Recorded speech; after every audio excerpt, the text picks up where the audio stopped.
நீங்க ஆசைப்பட்ட ஒரு வாய்ப்பு, உங்களுக்கு கிடைக்கணும்னு நினைச்ச ஒரு பொருள், இது இருந்தா நான் ஜெயிச்சிடுவேன்னு நினைச்ச ஒரு விஷயம் உங்களுக்கு கிடைக்காம மத்தவங்களுக்கு கிடைக்கும் போது வருத்தமா இருக்கா? அப்படின்னா இந்த கதைய நீங்க கண்டிப்பா கேட்கணும். எல்லோருக்கும் வணக்கம். நான் உங்கள் திவ்யதர்ஷினி. இது ஒரு நாடோடி கதையை தழுவி சொல்லப்பட்ட கதை.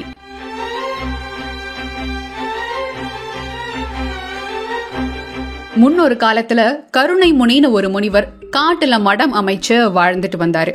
அவருடைய தவ வலிமையால அவருக்கு நிறைய அற்புத சக்திகள் இருந்தது. அதனால் அவர்கிட்ட நிறைய சீடர்கள் சேர்ந்து கல்வி பயின்று வந்தாங்க. அப்படி ஒரு நாள் மகிமைதாசன், சந்துரு அப்படின்னு 2 பேரு இவர்கிட்ட சீடர்களா வந்து சேர்ந்தாங்க. ஆரம்பத்திலிருந்தே இவங்க 2 பேரும் எதையும் ஆர்வத்தோட கத்துக்க கூடியவர்களாகவும் மத்தவங்களுக்கு உதவி செய்யற நல்ல மனம் படைத்தவர்களாகவும் இருந்தாங்க. இவங்களுக்கு முன்னாடி சேர்ந்த மத்த மாணவர்களை விட குறைவான நேரத்திலேயே எல்லா கலைகளையும் கற்று தேர்ந்தாங்க. அதனால குருவான கருணை முனிக்கு இவங்க 2 பேரையும் ரொம்ப பிடிச்சிருந்தது. ஒரு நாள் கருணை முனி இவங்க 2 பேரையும் கூப்பிட்டு, நீங்கள் இருவரும் என் சீடர்களிலேயே சிறந்தவர்களாக விளங்குகிறீர்கள். என்னிடம் நீங்கள் கற்க வேண்டியது எல்லாம் கற்றாகிவிட்டது. இனி உங்கள் இருப்பிடங்களுக்கு நீங்கள் செல்லலாம் அப்படின்னு சொன்னாரு. சரின்னு இவங்க 2 பேரும் குரு கிட்ட ஆசீர்வாதம் வாங்கிட்டு கிளம்பிட்டாங்க. இந்த காட்டை கடந்து அவங்க நகரத்து வீதி வழியா நடந்து போய்கிட்டு இருந்த போது அங்க இருந்த சில வாலிபர்கள் இவங்களுடைய தோற்றத்தையும் சுபாவத்தையும் பார்த்து கேலி பண்ண ஆரம்பிச்சாங்க. ஆரம்பத்துல இவங்க 2 பேரும் அதை பெருசா கண்டுக்கல. இவங்க பாட்டுக்கு நடந்து போயிட்டு இருந்தாங்க. அவங்க இவ்வளவு தூரம் வம்பிழுத்தும் இவங்க 2 பேரும் அதை கண்டுக்காம போனது அந்த வாலிபர்களுடைய கோவத்தை இன்னும் அதிகமாக்குச்சு. அதனால வேணுனே தகாத வார்த்தைகள்ல பேச ஆரம்பிச்சாங்க. அதை கேட்டதும் மகிமைதாசனுக்கும் சந்துருவுக்கும் அதீத கோபம் வந்துருச்சு. இவங்க திருப்பி பேச போக அங்க இருந்த மக்கள் எல்லாம் இடையில பூந்து ஒரு வழியா எல்லாத்தையும் சமாதானப்படுத்தி அந்த வாலிபர்களை அங்கிருந்து அனுப்பி வச்சுட்டாங்க. இந்த சம்பவத்துக்கு அப்புறம் இந்த சீடர்கள் 2 பேர் மனசுலயும் ஒரு விஷயம் உறுத்த ஆரம்பிச்சது. அதனால மறுபடியும் தங்களுடைய குருவை தேடி காட்டுக்கு போன அவங்க அவர்கிட்ட கடைவீதியில நடந்த விஷயத்தை எல்லாம் சொல்லி, குருவே, அந்த வாலிபர்கள் அப்படி பேசும் பொழுது ஒரு கட்டத்தில் கோபத்தை அடக்க முடியாமல் நாங்கள் சாபம் கொடுக்க முற்பட்டோம். அப்போதுதான் எங்களுக்கு ஒரு விஷயம் புரிந்தது. எங்கள் இருவருக்கும் சாபம் கொடுக்கத்தான் தெரியும், கொடுத்த சாபத்தை விலக்கும் முறை தெரியாது. தங்களின் வழிகாட்டுதலால் எங்களுக்கு சில அபூர்வ சக்திகள் கிடைத்திருக்கின்றன. அந்த சக்திகள் எல்லாம் மக்களுக்கு பயன்பட வேண்டுமே தவிர அவர்களுக்கு பாதிப்பை ஏற்படுத்தக்கூடாது. ஆதலால் சாபத்தை விலக்கும் முறையையும் தாங்கள் எங்களுக்கு கற்பித்தால் எல்லோருக்கும் அது நன்மையை உண்டாக்கும் அப்படின்னு சொன்னாங்க. எல்லாத்தையும் பொறுமையா கேட்ட குரு இன்னும் சில நாட்கள் அந்த ஆசிரமத்திலேயே தங்கி இருக்க சொல்ல இவங்களும் அங்க இருக்க ஆரம்பிச்சாங்க.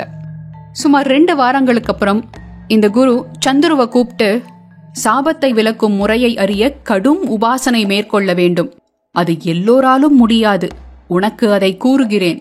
ஆதலால் உபாசனையை தொடங்குவாயாக அப்படின்னு சொன்னாரு. சந்துருவுக்கு ரொம்ப சந்தோஷமாயிடுச்சு. அதனால அவனும் அவர் சொல்றபடி செய்ய ஆரம்பிச்சான். அதே சமயம் இந்த குரு மகிமைதாசனை கூப்பிட்டு, இனியும் நீ இங்கே இருப்பது வீண். உனக்கு சாபத்தை விலக்கும் முறையை கற்பிக்க முடியாது. அதனால் நீ இங்கிருந்து புறப்படலாம் அப்படின்னு சொல்லி அனுப்பி வச்சுட்டாரு. குரு இப்படி சொன்னதும் மகிமைதாசனுக்கு ஒரு மாதிரி ஆயிடுச்சு. அவன் மனசுல ஒரு விஷயம் மட்டும் ஓடிக்கிட்டே இருந்தது. சந்துருவும் நானும் இணையான திறமை கொண்டவங்கன்னு எல்லாரும் சொன்னாங்க. தன் குருநாதர் கூட அவங்க 2 பேத்தையும் தான் சிறந்த மாணவர்கள்னு சொல்லியிருக்காரு. அப்படி இருக்கும்போது அவங்கிட்ட இருக்கிற ஒரு பண்பு என்ன என்கிட்ட இல்லாம போச்சுன்னு குரு இந்த கலையை சொல்லி கொடுக்க மறுத்துட்டாரு. அப்படி எந்த விதத்துல நான் குறைஞ்சு போயிட்டேன்? ஒருவேளை அந்த சாப விமோச்சனம் கொடுக்கற முறைய மட்டும் நான் கத்திருந்தேன்னா என்னுடைய கல்வி முழுமையடைஞ்சிருக்குமே அப்படின்னு ரொம்பவுமே வருத்தப்பட்டான் மகிமைதாசன். என்னதான் இருந்தாலும் குருநாதர் சொன்னதுக்கு அப்புறம் அதுக்கு மறுவார்த்தை பேச முடியுமா? அதனால ஒண்ணுமே பேசாம அங்கிருந்து கிளம்பி போயிட்டான். இந்த சம்பவம் நடந்து ஒரு 5-6 ஆண்டுகள் கழிச்சு அந்த நாட்டுடைய ராஜகுரு இறந்து போறாரு. அதனால மன்னருக்கு உடனடியா ஒரு ராஜகுருவை நியமிக்க வேண்டிய கட்டாயம் ஏற்படுது. இந்த சமயத்துலதான் மன்னன் மகிமைதாசனை பத்தியும் சந்துருவை பத்தியும் கேள்விப்படுறாரு. ஒரு பக்கம் சந்துரு அவருக்குன்னு தனியா ஒரு ஆசிரமம் அமைச்சு தன்னை தேடி வர மக்களுக்கெல்லாம் ஆலோசனை சொல்லி அவங்களுடைய பிரச்சனைய தீர்த்து வச்சிட்டு இருந்தாரு. அவருக்கு அந்த நாடு முழுக்க பேரும் புகழும் இருந்தது. அந்த சீடர்கள் எல்லாம் தாசசேனை அப்படின்னு ஒரு குழுவை ஆரம்பிச்சு அந்த ஊர்ல இருக்கக்கூடிய கொடியவர்கள் தீயவர்களை எல்லாம் தேடி பிடிச்சு கொண்டு வந்து தன் குரு முன்னாடி நிறுத்துவாங்க. சந்துருவை பத்தி ஏற்கனவே தெரிஞ்சவங்க எல்லாம் எங்க அவர் சொல்றதை தான் கேட்கலன்னா அவர் சாபம் கொடுத்துருவாரோ அப்படின்னு பயந்தே திருந்திருவாங்க.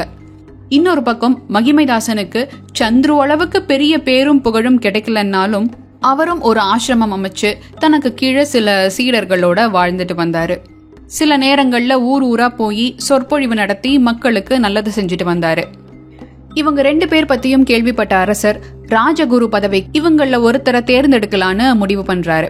ஆனா யார தேர்ந்தெடுக்கிறதுங்கிறதுல அவருக்கு குழப்பம் ஏற்படுது. அப்போ அவங்கள பத்தி முழுசா விசாரிச்சு பார்த்த அமைச்சர் மன்னர்கிட்ட வந்து, சந்துருவும் மகிமைதாசனும் இணையான திறமை கொண்டவங்க தாங்கிறதுல சந்தேகம் இல்ல. ஆனா அதே சமயத்துல மகிமைதாசனை விட சந்துரு 1 மாத காலம் கூடுதலா குரு கிட்ட இருந்து சிறப்பு பயிற்சிகளை எல்லாம் எடுத்திருக்காரு. மகிமைதாசனுக்கு தெரியாத பல அரிய மந்திரங்களையும் சக்திகளையும் குரு சந்துருவுக்கு சொல்லி கொடுத்திருக்காரு.